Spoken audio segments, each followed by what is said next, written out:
PPP, PIPP.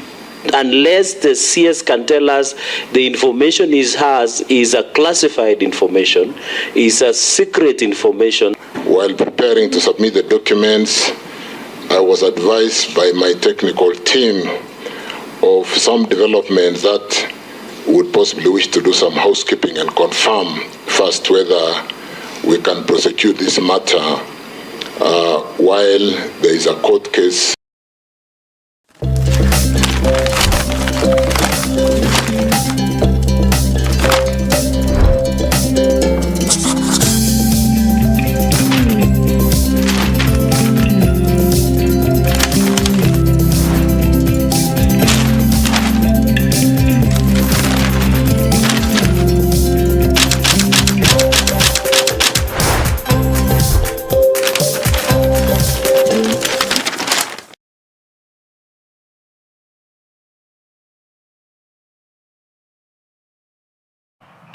It is the newspaper review. Welcome once again to the second part of the second session of EBN Morning Live.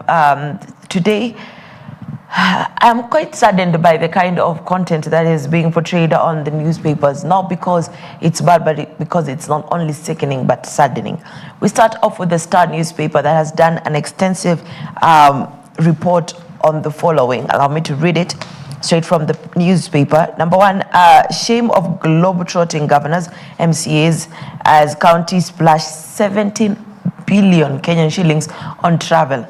Again, I ask, this 17 billion, if it was injected into the Jomo Kenyatta International Airport, wouldn't it have done much more good than harm instead of giving it out to the second richest man in India? All right. Is it in India or in Asia?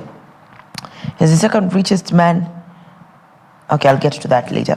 Now, Nairobi executive, 19 officers, traveled for a proactive management program to Morocco. They used 37.3 million Kenyan shillings. Ogio Marakwet Assembly, 47 officers, traveled to TZ for benchmarking visit to EALA. They used 16.67 million Kenyan shillings. Kajiado Assembly, 27 officers. That is, by officers we mean different aspects. Could be an MCA, could be CAS, could be the governor. We never know. But 27 officers from Kajiado Assembly traveled to TZ, training on legislative drafting to TZ. They used 7.82 million Kenyan shillings. Kakamega executive, one person traveled to USA to attend a Luhya community meeting and used 1.35 million Kenyan shillings. Kericho County Assembly, 8 officers traveled to Singapore for a result-based performance conference, and they ended up using 5.36 million shillings. Now, let me ask this. You go to Singapore, 8 of you use 5.36 million shillings, right? Okay. Awesome. Kirinyaga executive, 2 officers, invitation to accompany the president, 2 officers to accompany the president to US. They used 1.38 million Kenyan shillings. I really don't get this. 1.38, 2 people? Okay. Kisii, 39 officers, payment to attend a committee training in Uganda. Attending a committee training in Uganda, 39 people spent 12.49 million Kenyan shillings. 6 Kisumu Assembly's officers traveled to Norway for political empowerment and democracy. And they spent 5.37 million Kenyan shillings.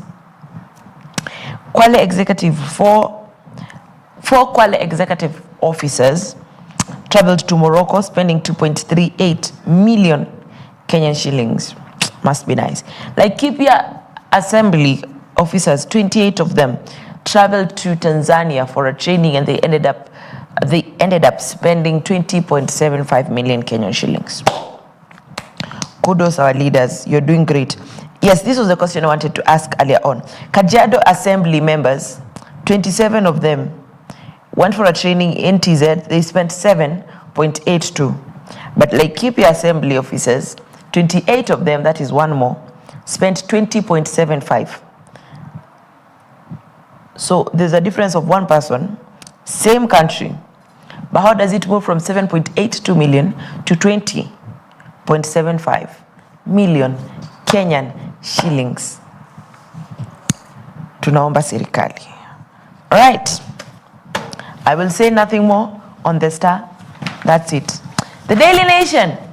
The photo right there at the Daily Nation is Gachagua isolated. Some 48 ruling party MPs from Deputy President Rigathi Gachagua's backyard yesterday vowed to rally behind Interior Cabinet Secretary Kithure Kindiki as the fight for the control of the mountain escalates. Now, Ruto at 2 hits and misses. Of course, both newspapers, that is the Daily Nation and the Standard, are digging deep into that. And then, of course, in the Star, I forgot to mention this. There's Aga Khan to find out why some people age faster than others. That is a research that the Aga Khan is trying to do. Then, of course, a photo of President William Ruto with the Nairobi River as his background is there on the Star newspaper. And of course, reflections on Kenya Kwanza government successes 2 years since taking office. Of course, they have to deal with that. Now, back to the Daily Nation. The man Masengeli, top police job interview score tie and State House meeting. Then also have new case filed against Adani JKIA deal. Activists and jurists challenge plan to lease out airport. I won't say much about this because it is well covered on the Standard, which we'll do next right after this. Then a striking nation inside Kenya's wave of protest at the back of the Daily newspaper. Kenya reduced to a country of strikes. That is well dealt with. Then, of course, at the very top back, Cameroon only gives a hoot about Kenya. Indomitable Lions goalkeeper Andre Onana declares ahead of Group J clash. All right. Now, the Standard newspaper. We want to talk about the Adani deal and his Kenya deals. Adani and his Kenya deals, right? Undercovered. Now, Adani was formed or founded in 1988, according to the Standard newspaper. 1988 is the year that Gautam Adani, who founded the Adani Group initially as a commodity trading before expanding into import and export business and diversifying its portfolio to coal, oil, ports, logistics, power, and commodities, among others. According to the Standard newspaper, he is worth 10 trillion Kenyan shillings, making him second richest man in the biggest continent in the world, that is Asia. This translates to close to 80 billion, loosely over 80 billion US dollars. The cost of a power infrastructure upgrade proposal by Adani Solutions approved by the government, which aims to construct 371 kilometers of transmission lines and 5 substations in eastern and western Kenya as part of a public-private partnership, will cost 117 billion Kenyan shillings. Must be nice.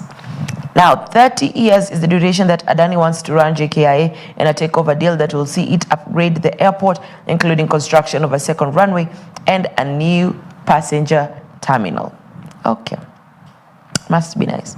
230 billion is the estimated amount that Adani Group intends to pump into Jomo Kenyatta International Airport to expand Kenya's premier gateway in a controversial deal.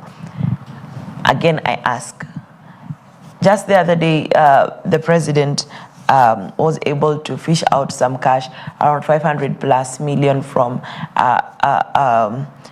the EACC, the Ethics and Anti-Corruption Commission. If we do this extensively and honestly and sincerely, is 230 billion Kenyan shillings worth selling our country for? What happened to patriotism? Anyway, I think we're going to touch on this when we come together with the crew. Then Ronaldo says Ten Hag's attitude is too negative for Manchester United. Manchester United coach Eric Ten Hag and former Manchester United player Cristiano Ronaldo are seen together. Now, also, Arteta agrees to new Arsenal contract. Of course, we know that, of course, Arteta has signed another 3-year deal in, what's the name, for Arsenal, managing Arsenal. Then Textor confident of buying Everton. And then Mbappe rejects salary mediation. Kylian Mbappe entourage said on Wednesday that they had refused the French Football League's offer to act as a mediator between the France captain and PSG in the dispute over unpaid wages and bonuses for the striker. Mbappe claims PSG owes him 55 million euros, which the Parisians say the 25-year-old had agreed to waive in August 2023. He has demanded the sum, which includes a signing bonus he was expecting to receive in February. Interesting. I thought Kenya was the only one. All right. That marks the end of the newspaper review. When we come back, it will be time for me and the gang to sit down and just discuss about everything that has been making headline throughout the week. If you have a topic, if you have a friend, let them know that the drift is about to get started. EBN TV across all our social media platforms will be live on TikTok, will be live on YouTube, will be live on Facebook. It is a second or a moment you do not want to miss. See you in a bit.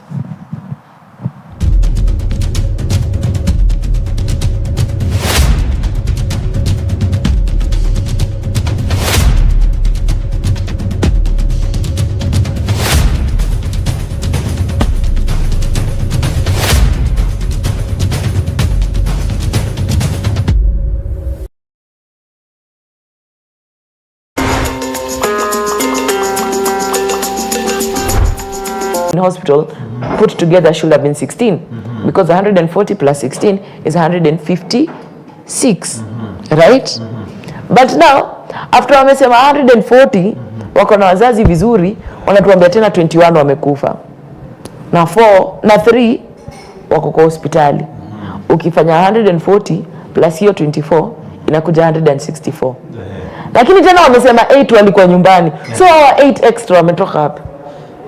It is the same type of mathematics that somebody comes on top of you and tells you to make 2 billion and then you see it going nowhere. Same mathematics in this country. Think you have a problem with mathematics. And compulsory. And one thing, a lie is never constant.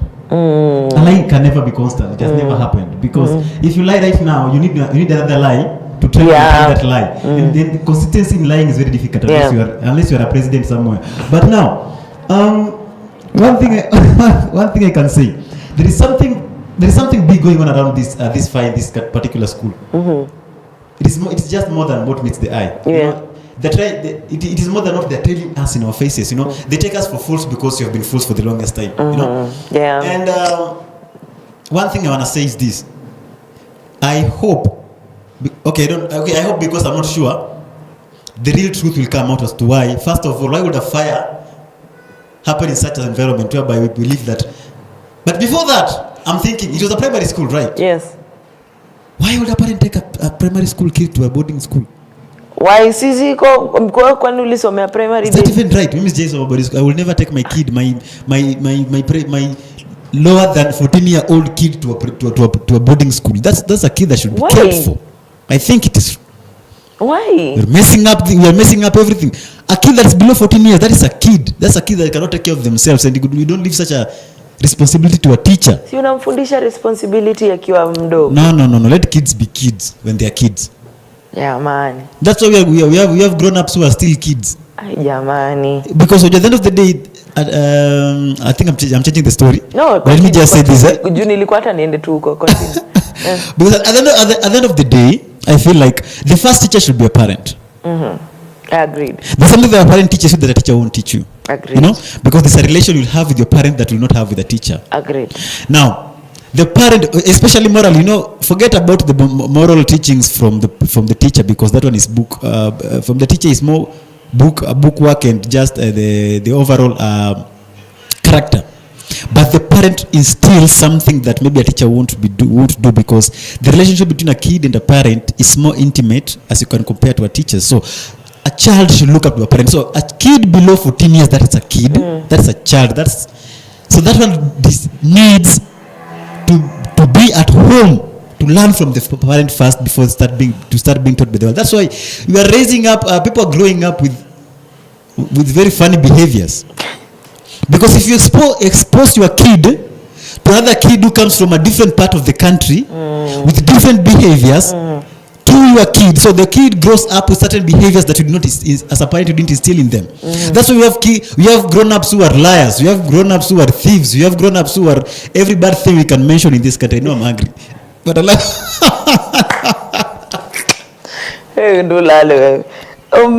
okay. Your point is quite valid. Then I can give you like some points on that. If your child is still growing, anything that you throw at him or her will stick to him, and that will be part of who he will identify as. So, kama mtoto wako ametoka nyumbani, you've released him or her to boarding school, and then there are some aspects that they are not yet grasped. Exactly. And then they end up meeting the wrong concept or people with the wrong perception of things. That's who they become. Literally when they were here asiyefunzwa na mama yufunzwa na ulimwengu. But now it was deliberate. Now parents are letting ulimwengu teach their kids deliberately. Oof. It is very wrong. I think I will never do that to my kid. I know I have no problem with boarding schools with their teachers. Okay, don't care right now, but now at the end of the day, a parent should instill something into their kid. Like I would want my child to grow up with something that I taught them, like my values and what I believe in, so that when the time for the world comes, at least if the world tries to destroy him, there is something from me that child can hold on to, and that's what is lacking in our society. That's why we are raising very crazy adults. Okay, so while we're still on the government, the Adani deal, what is happening? Why is it happening? Why do you think we need to have a foreign investor who will pump his billions to our government? Are we that poor? Are we that broke? I think the rupee is more interesting than the Kenyan shilling. We need rupees, Bana. First thing first, before even just thinking about a foreigner, look at the person. Before seeing he's a foreigner, look at the person and the track record of the investor who comes in, who wants to invest in one of the most valuable assets in this country. The JKIA is an asset to this country. In fact, it is the entrance and the exit way to this country. If you want to get anything into this country, JKIA is a first. If you want to get something out of this country, JKIA is a first. I don't know. These are insiders. I don't know if you know this thing. That Kenya is one of the countries that human trafficking is so rampant in this country. This is the country that so many bad things come in and go out. But now we are letting in a certain investor whose character and dealings are very questionable. Like globally, if you look at I try to dig deep into the history of this particular guy, and he has been cancelled in some countries because of the things that he does or the dealings that he does. This is a questionable character, first of all, But now, it is not new to this country because even our domestic leaders, same behavior. So it's like darkness attracting darkness, It is nature. Yeah. So I don't think, because I try to dig, I get to know something. JKIA has never made losses. It's not making losses. So I don't understand why they will bring in an investor to boost it. It's not making losses. It is self-sufficient. That's the first thing. So what is the agency of an investor? Second thing that is happening, they say that the revenue from JKIA is more than the investment that these guys are trying to bring in. It's more than, because I was told that JKIA maybe makes annually almost a profit of 970 million. And these people are looking to invest, I think, 230-something million. So do you see the numbers, the figures that do not even match? JKIA is not in need of an investor, So I feel like something fishy is going on here, especially with the previous. Allow me to say this because I don't care right now. The previous cabinet secretary for that particular docket. Something fishy was happening here. Some stomachs are benefiting from this deal. Of course. And they have, I believe so. Because even if you look at the contract, if you try to scrutinize the contract, there are some clauses that are very fishy. What meets the eye is something that maybe might be positive for this country, for the JKIA, but what is not said publicly is the problem. Like these people want to lease this airport for 30 years. Then after that, a percentage for a lifetime will be given to them yearly. Like these people literally, they have bought this thing. They are holding this country hostage. It is now there. Like why would a country pay you for services you're not providing after those 30 years? What is that? Me, where? I think you've said everything I could say. It doesn't make sense. I don't think Kenya is that poor. We're not that poor. In fact, we're not poor. Mzee Ruto, I don't think we're that poor. And then Mzee Mzee Ruto. Acha tutumuite tu hivyo feel vizuri. And then plus the other things, apparently it's not only the JKIA that he's getting into dealership with our country. He's taking Ketraco, he's taking Kengen. Yes. He's taking Kengen. Like he is literally penetrating through our government, like seriously. And the worst part is hiyo ya Kentraco na ya Kengen, those are sealed deals, signed. And funny thing, and what is painful is that people got to know about this yesterday, I think so. Yes. After the Chirichiri was just what? Aliambushiwa nayo hata watu wanajua, watu wanajua. Exactly. So which means this thing was fishy. And also the JKIA was the same because the our whistleblowers who brought about this idea, we never knew about it. So it was supposed to be behind the curtains, And this JKIA is a public utility, Yes, so it's like a parasite. It is run by the government. And who are the government? The people of Kenya. So they are making deals on behalf of people of Kenya without the people of Kenya's knowledge. Yeah. It's like literally somebody's like you're a worker in a certain parastatal. You put it on sale without the owners knowing that. First thing that is wrong because I believe right channels are not used. They're telling us that these deals are not yet done because we know these countries are. And now getting hold of JKIA, coming to Kengen, and then Ketraco, which means like you are taking all the essential parts of this country, you're giving them to an individual. Literally, this guy wants to run the whole country. You have all the money in the world and you're like, what can I do?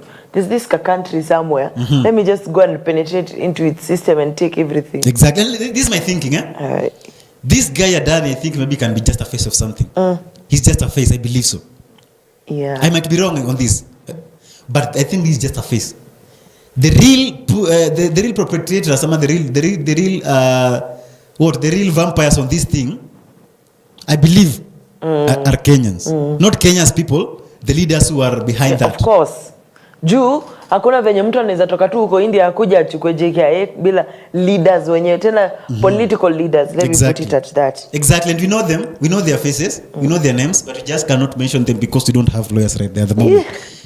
And I saw a meme going around.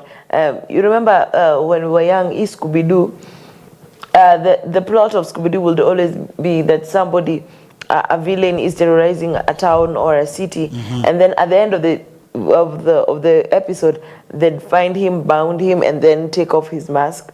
I saw one and they took off the mask. I was like, Adani deal. And then Fred was there, like Fred from Scooby-Doo. Alikuwa ameshika huyo mtu hivi alafu akatoa hiyo nini hivi. And it was the face of one of our own. And I was like, there could be some truths in that. There could be, there is no smoke without fire. There's no smoke without fire. Yeah. And as much as they were trying to conceal these deals and all these wrongs, definitely, there is no secret for one person. Wahenga walisema ati hakuna siri ya mtu mmoja, but translate it in English kama inakuomba kitu kama hiyo. So definitely there's somebody who sells these things out. Maybe there's somebody who is not pro these things. Yeah. So he sells them. So that's why all these things you see in the internet, half might be lies, but half might be truth. The only time anyone will find any information about the government is when there's somebody within that carcass or within that group of people who want to steal. So one of them is against the idea. That's the only time you know. But if kama wote wako for the idea, but the time will have come out. Kenya itakuwa mini India. And there's one thing I've realized is common here. destroying, killing. And those are the attributes of and stealing. But those are the attributes of certain character. Yeah. Literally, we have devils as in leaders. We all know. Literally, like we have devils in the people who steal, who kill, who just destroy everything. Yes, and they came in the name of God. You see, everything is just in alignment with you guys need to repent, for the kingdom of God is in hand. And also doing that publicly, calling out crusades with different characters coming in the country and everything. Okay. Guys, repent. So away from politics, juko najua hapo Mika anasikia vizuri sana hapo, ana thrive. I'm really pained. Sisikii vizuri. Acha tugusie sport. Umeona Arteta ameongezewa nini ya miaka 3? Yep. Yeah, okay. No more. Ameongeza chance ya Arsenal kuteta. Let me tell you something. 3 years ya kuteta. Let me tell you. Being second fiddle. This is holy ground. You do not talk to that. Don't talk like that about Arsenal, man. I have freedom of speech. Which team again do you support? Me? The great. Which one? The myth. Arsenal.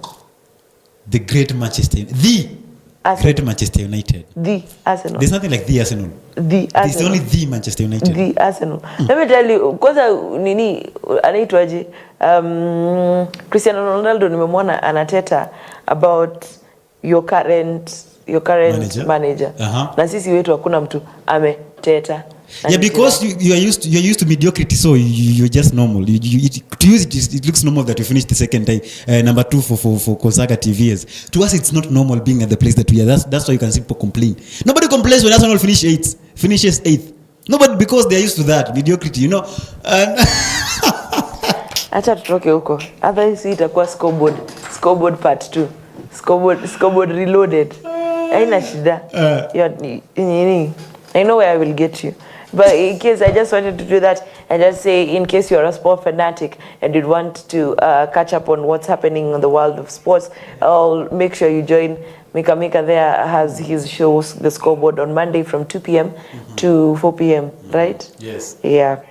And I pray and hope that you will be alive and strong enough to see the shame in Mika's face when they do not win this year's league, right? I think there's something you don't know about Manchester United. I'm talking about no. We live by this mantra. Kiburi is constant. Whether you win or lose, you know, we are who we believe we are. Guys, I promise you, I will take a recording. One of these matches, of course, you know, kupata video ya Manu ikipigwa is very easy. I'll take one video. Just one video, and then I will share it with you guys. Then muniambie kiburi ilikuwa wapi at that time. Anyway, acha nisome kuhusu, there's this thing called enkutatash. Do you know what enkutatash is? I don't speak baby. Enkutatash is a public holiday in coincidence of the New Year in Ethiopia and Eritrea. It occurs on Meskerem 1 on the Ethiopian calendar, which is 11th of September, or during a leap year on the 12th of September, according to the Gregorian calendar. Kwa wale wajui Gregorian calendar ni yenyu ya January, February, March, April, May, June, and August. Then kuna hiyo nini? The one for the matrix. The one this calendar that we are in matrix in. We are inside that matrix of this calendar, you know. Okay, endelea tu. Okay. Yeah. Matrix. Skip the system, guys. Skip the matrix. All right. That's the only matrix I know. Skip the matrix. So enkutatash, yeah. Ethiopia ilisema Happy New Year. The other day. Wednesday, just the other day. Then in 2017? Then 27. Hapo sasa hiyo ndio silikuwa nice. I am so happy. I am happy. I think I was born in a wrong country, you know? Why? You know, in 2017, which means how many years are we ahead of them? 5, 6, 7 years. Literally 7 years. So definitely, these people have not experienced corona. These people. Why though? Why? Hajafikiwa na corona bado. Corona hajafikia watu. There's somebody should warn them that in 2020 there will be corona. Nini wana corona? Bado hajachagua Ruto. And right now, like between 2017 and now, I think I was wasting my time. So if I go back to Ethiopia, miaka ililuwa nazikite kwenda rudishwa, I'll do something better. So I think I need to go 7 years behind. What is your problem? I think this country is taking me too far. Inanizesha haraka. I need to find myself in Ethiopia. Hey guys, I'm sorry, forgive you. Time travel. By the way, kwa tuko time travel, shuka tu hapa hivi chini ba. Au panda hapa juu. No, huko si juu, huko ni east. Si ni north, bana panda. Ni north kwa macho yako. Do you know? Oh, amata hii. Yeah, iseme tu dangerous fires, danger fires. There. Sema tu. And do you know? Do you know this a possibility? The globe that we see is not accurate. Why? Because Matrix. So hizi mambo zako za Matrix. Oh, so this is just an article that was pushed to drive a point, but the globe might be upside down. How you see the map this way, it might be this way, the right way. Forget it. Let us continue. We're taking a short break. I need to internalize whatever Mika is saying. We'll be right back in 2 minutes. This is EBN TV, The Drift. What?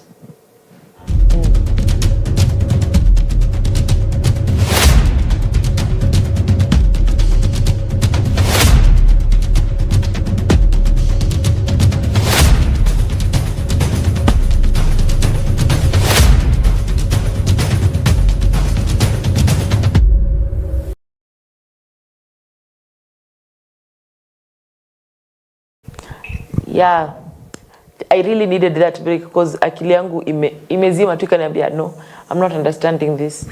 So, dunia iko upside down. Yeah. I don't even want to think about it. So, venye wamechora hivyo inafaa kuchorwa the other way round. Yeah. So, unataka kusema South Africa ni North Africa? And another thing is the compass now, the compass. You know, like your mind is programmed to think that north ni huku. South ni huku, east ni huku, west ni huku. Haya, let us continue. Some information is, I think it is. Escape the Matrix, my guys. Escape the Matrix. Mi sijui hiyo. Now, hiyo by the way, I'll go and research on it. Do that, please. I'll go and research on it. Yeah. And then we'll come back here on Friday and then we whatever it. I'm here to blow your mind. Blow it. Blow make it. it upright. Because ni kama unasihitaji akili. Blow it. Iraq's parliament takes the first step to lower the legal age of marriage for girls from 15. Kwanza tuanzie hapo. Girls are getting married at 15.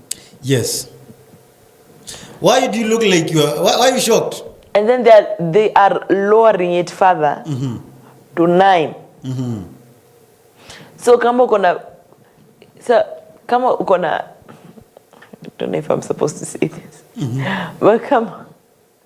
I would say it. Say it. But if you want to have a younger wife, go to Iran. Hata mtoto wa 10 years anaweza kuwa wife wako na hakuna mtu atakufanyia nini. Bado usikuje naye Kenya. These people I think they are good in science. They know that adolescence from a lady starts at 9 years. So listen. So wanataka tu mtu wa kuzaa. I want somebody to control easily. Now listen. I think they feel like only babies can understand babies. What? Okay. Yeah. Maybe they feel like you need your child to be raised by a child. By somebody who are at the same level. So that they don't overrun that childhood period. So you need a child to do that. Sasa lakini hata wewe mwanaume mzima ukienda kuchukua bibi wa 9 years old. Hido hapa what's going through your mind after that? I think I'm not supporting it, of course, because it is wrong. I feel like it is whatever that name you call, if somebody messes with the child. But listen, I'm trying to be in their minds and think who came up with this idea and what was going through their minds. And I feel like maybe, this is a big maybe. Maybe they feel like maybe the African 9-year-old is different from us, 9-year-old from that part of the world. Maybe Yeah, true. Maybe body-wise and everything, you know. Because I think Africa, the foods we are exposed to, I think they deter our growth. They slow down our growth, because unakula muogo before ifike digestion, like umechukua energy yote ya kugrow. Before digestion ya muogo. So like the pace at which you grow, you become taller or grow, like develop, inakuwa slower because energy yote imesha na digest food. But these people, but them mzungu wa 9 years anakanga 14 years. Exactly, yeah. And I've seen that, and that's what Manga wanakulanga GMO blah blah blah. No. The kind of foods you eat but determine your rate of growth, both the physical and the mindset mental. And everything. So maybe to them in that part of the world, the mindset of how an 9-year-old thinks is different from how an 9-year-old will think maybe. In Africa, maybe. So maybe they've looked at those at that aspect, you know. And also, you know, like controlling.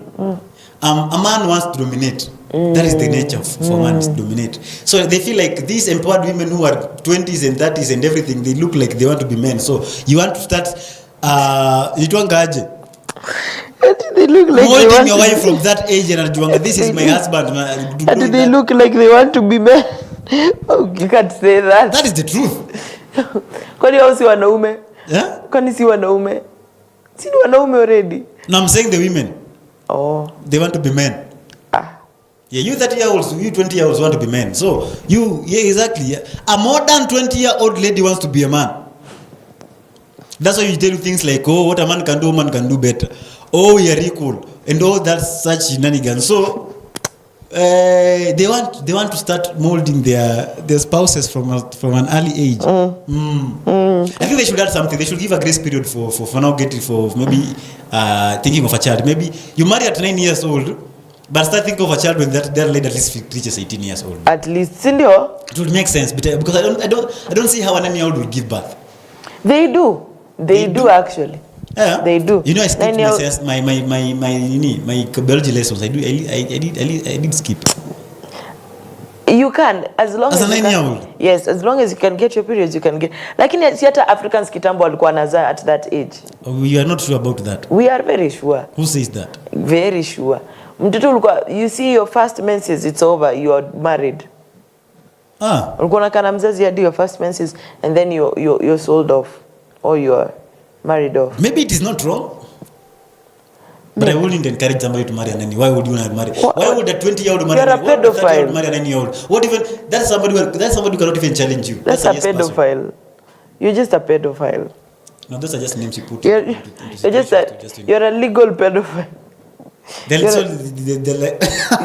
You're a legalized pedophile. It's amazing how the world is going, and I think in future we'll have everything messed up.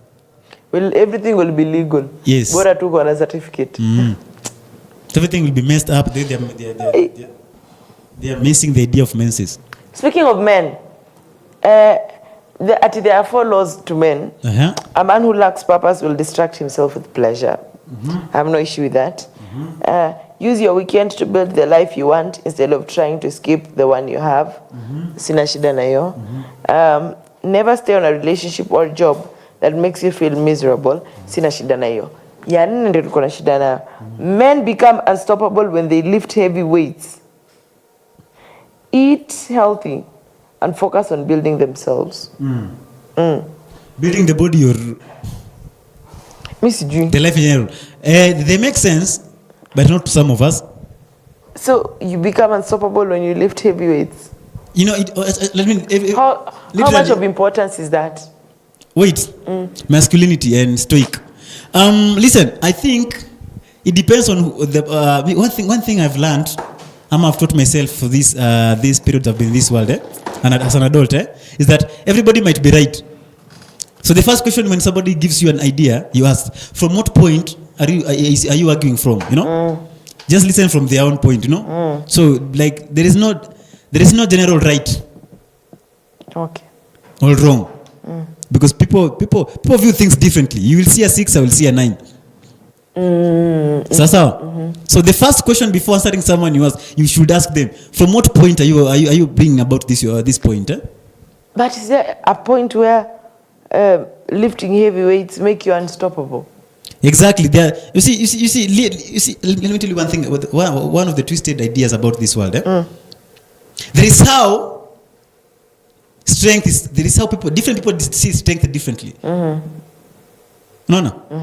There's somebody who sees strength as physical. There's someone who sees strength as emotional. There's somebody who sees strength as your capacity to reason. Yeah. So it depends of from what idea does that person where is that person coming from? Let me go to physical. If it is physical, you see, people want to be defined like a man would want to be defined by a lady.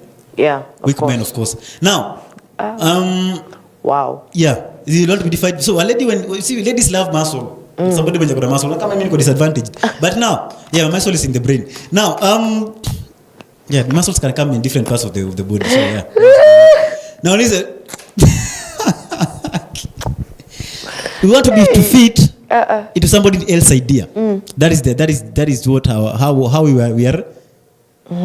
we are coined by everything, by the world order. So maybe nafikiri kuinua weight it can make more masculine, more stoic. Stoic na manisha nini? Exactly. When I've so many, niko na nyama mingi, when I'm meaty, people think I'm strong. So that's what somebody will see first when I go there. Unajua mimi ukinieka hapa na bodybuilder, utafeel ule ni strong kunishinda. So hiyo sasa ni physical. This and kwambia mwingine atamisha strength na mindset and reasoning. Sawa. And emotionally. So yeah, differently. So everybody is right. Okay. To this level. The athlete level, everybody is right. Okay. Nisawa. Okay. You're last. Tuende. And I think Mika did this yesterday. He also runs a radio station program from 2 p.m. to 4 p.m. Right? Yeah, that is on Radio Mshindi 104.0 FM. Yeah. Kama uko Nairobi na ujaisikia ni sawa, tunakuja Nairobi soon. Si ndio? Yeah. But I have a link for online. You can listen it online. We hala tu utatumiwanga link. Awesome. Yeah, if you want to listen to this wisdom. A French woman who was raped by a known man over 10 years after being dragged to sleep by her husband told a court of her horror at learning how she had been abused.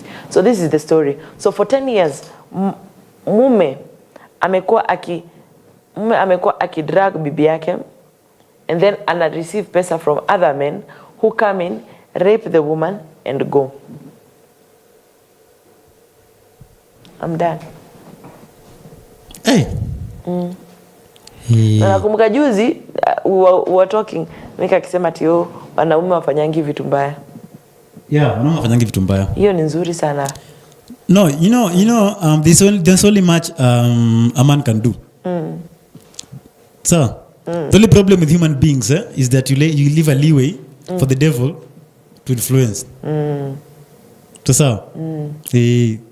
So this is the thing. What I feel about that situation, I feel so disgusted. I saw that somewhere. So I came across it. You told me about. I saw somewhere where you posted it, and I felt so bad about such happenings in this world. But now, listen. Let us not be. Be what? In fact, I forgot to say, around wanaume wenye walikuwa wanafanya hivyo waliarestiwa wote one by one, alafu wengine wakijitetea nasema they thought ni role playing too, that the girl was consenting along, consenting. Now, you see, that's why I'm telling you, at this level, everybody can be right. And that's how funnily that's how the court works. Right. And they can be acquitted through that because they were called to do that by a husband. So in their minds maybe it was through after consent. But what I'm saying is it's very unfortunate for the lady. Yeah. And what ladies have to go through sometimes in the hands of their spouses or significant others. But okay, if I say bad, it looks bad, like I'm supporting it. This is what I'm trying to drive at. Yeah. The devil has infuriated, Emma has come into the bedroom. So, you see, literally everything, I'm trying to mince some words here. Everything, most things that people do behind the sheets are wrong. Yeah. Most of them. Of course. When I was coming, most times when I go to work, I pass through across. I come. There's a place I pass and I see them selling certain whips. Yeah. Zinakaanga hivi black ziko na vitu mingi hivi and some chains. And I remember this once I watched a movie and such things. I saw some things and it just took at me. The innocence in me, it took. I think it jumped out of me. Because where is the world going to? So we legalize some things. Yeah. And demonize some things, not knowing that whatever we legalize creates a leeway for whatever we frown upon. You see, if somebody can decide to come with whips in that part of the part, and do that, and they film it and they put it out there for everyone to see, and they bring about like. So they create, and also these are the movies that are these dirty movies that they're all over. So why would you allow such things to happen, not knowing that you are creating in the name of pleasure? In the name of pleasure, you are creating the leeway for everything wrong to happen. You know, because one door opens another one. It's like it's like you don't get kitu. True. When you open this door, you open some with it. You have to face the consequences. Of course. So you open that door. Whatever is behind the door, it's on you. It comes in. Exactly. So definitely, let us not frown on the action. Let us frown on what brought about the action. Everything that brings about everything that is happening right now that we are frowning upon. Let us close those doors. Yeah. So. Wow, that's nice. Because I think people are so hypocritical. You know? That story is quite sad. It's when you get married, your husband or your wife is the person you're supposed to trust most. It's the person you look up to. Is the person you spend your life with, and you become most vulnerable to. And if you take advantage of this and use it against someone, then you never really loved them. You are there just to hurt them. And that's in my point in relation to whatever story this is. Because this you might get that this husband is somebody who has been exposed to watching such videos, those explicit videos. So they do something in him. Of course. They feed up a certain part of him that he feels like is pleasured. So he loves watching rather than doing. That's why he will do something like that. It's over. The world is over. Yesu kuja tu. Nangoja kwanza mimi bado nataka niishi kwanza. Hakuna kitu ya maana unafanya. I'm not yet married bana. Ai jamani. Acha kwanza niwe bwana. Tafadhali Mungu. Yesu ni Bwana. Harusi tutafanyia mbinguni. Mungu tafadhali classify hiyo kama kelele, zile unasemanga kelele. Classify hiyo maombi kama ile unasemanga kelele. Oi Jehovah. Okay, fine. And with that sad note, we call it a wrap and it's over for the drift today. Peana rambirambi zako. Leo nimekubiga up sana bana. Unajua rambirambi ni nini? Rambirambi I think ni condolences. Sema ni nini?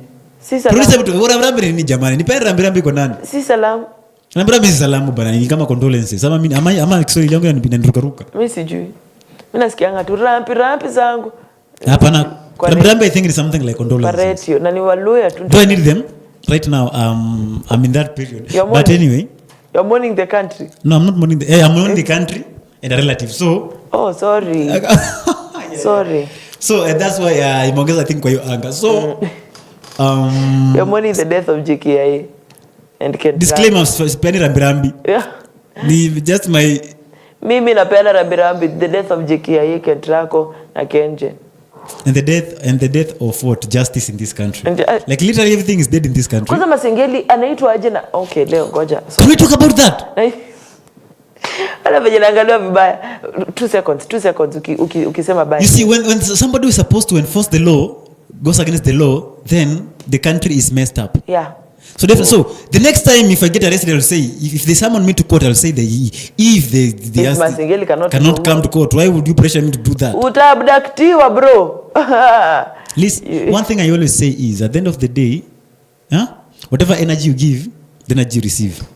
So if the people in power cannot give a good account of themselves or to the public, then you expect also the public to reciprocate that. Jana kuna polisi alikuwa karibu apigwe ngumi hapa hivi October bribe because people are angry. This is a very angry, but Kenya is a very angry nation. Whatever you do, vunja kio yenyewe. Exactly. Just because wewe ni police. Exactly. So this is a very angry nation. Tafadhali, whatever you do not step on somebody's line. Whatever happens, we just say sorry. Now, I think the message that should be taught in schools and churches is just saying sorry. Yeah. Like whatever happens, just say sorry. Even before you know what you have done, just say sorry. Say sorry. It might ease somebody's, because everybody's angry in this nation and hungry. Ooh. So I'm gonna say thank you for this chance. I'm sorry because something had messed up my mind a little bit. So today I was not trying to be funny. I was trying to be very realistic. Because anger, the anger, I was just letting out the anger. Yeah. And thank you so much for this chance. It's allowed. And I know you have lied to me. I've realized that there's a lie you lied to me. But all in all, we thank God for everything. Be blessed.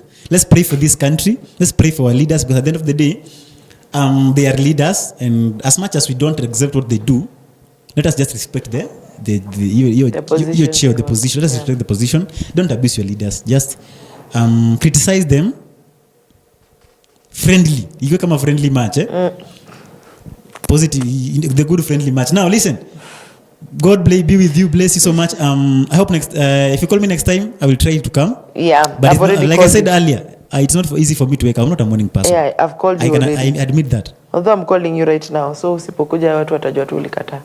Please not next week. I've started waking up today. So thank you so much, by the way. I'm done. Thank you very much, Mikamika. Kama nilivyowaambia hapo awali, Mikamika, I'm talking Swahili because that's what he does.